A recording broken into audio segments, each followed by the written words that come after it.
Kalau biasanya aku ngeliatin videonya Mbak Triani naik turun gunung pakai sepeda motor, kali ini aku yang bakal naik gunung pakai sepeda motor. Cuma bedanya kali ini jalannya tuh nggak kayak punya Mbak Triani, jalannya tuh udah halus. Ya, meskipun sensasi perjalanannya itu beda, tetap aja ini tuh tantangan buat aku yang nggak pernah naik gunung pakai sepeda motor. Dari rumah menuju daerah pegunungan itu cukup jauh, kalau naik motor kurang lebih 40 menit. Ini tuh aku mau naik gunung ke daerah Wadas Lintang. Ada yang tahu nggak nih Wadas Lintang di daerah mana? Ini aku naik motornya nggak sendiri sama Pak suami ya, masih ada dua saudaranya suami aku. Itu di depan ada dua motor, ada saudara sepupunya suami aku. Masih ada juga satu mobil yang isinya tuh para orang tua. Jadi kita yang muda naik motor aja lah biar nggak empet-empetan. Kalau udah sampai di pasar ini tuh tandanya udah deket dengan daerah pegunungannya. Tuh kan, tahu-tahu udah mulai nih naik ke puncak gunungnya. Ya beginilah jalanan naik ke gunung. Jalanannya berkelok-kelok, sebelahnya pepohonan dan sebelahnya lagi jurang. Ini sih masih mending ya, karena kan jalannya halus. Coba kalau itu tempatnya Mbak Triani masih tanah, aduh nggak kebayang deh kalau aku yang lewat sana. Sebenarnya bonceng motor kayak gini sambil ngevideoin tuh aku rada-rada takut,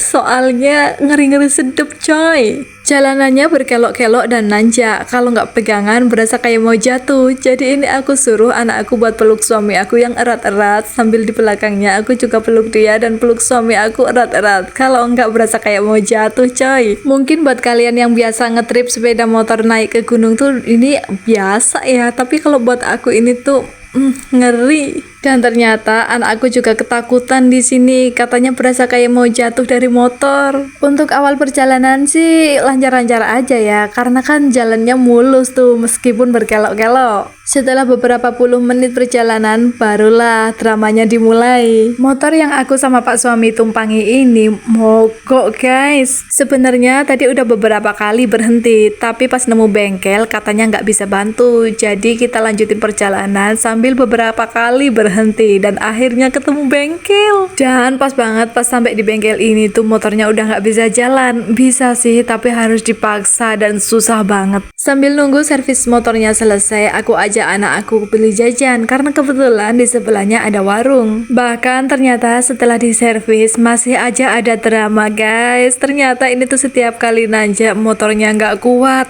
kayak bunyi berbet-berbet gitu loh. Alhamdulillah akhirnya sampai juga di tempat tujuan. Di sini yang lain udah pada minum, udah pada lesehan, udah pada makan snack, dan katanya udah sampai 30 menit lebih yang lalu. Ternyata pas aku nyampe pas banget nasi sama sayurnya tuh mateng, jadi langsung disuruh makan. Di sini kita nggak lama, setelah makan bincang-bincang terus pulang karena sebenarnya tujuan kita kesini tuh cuma kondangan. Tiba-tiba aja udah ada di perjalanan pulang dan kita sempat berhenti karena ini abang aku anaknya muntah-muntah. Padahal naik motor, aku pikir naik motor tuh nggak bisa mabuk ya guys. Akhirnya karena kasihan dioper ikut omnya naik metik di depan. Katanya sih biar nggak mabuk karena kena angin. Kalau anak aku sih jangan ditanya lagi, setiap perjalanan jauh di tengah jalan dia pasti udah tidur guys.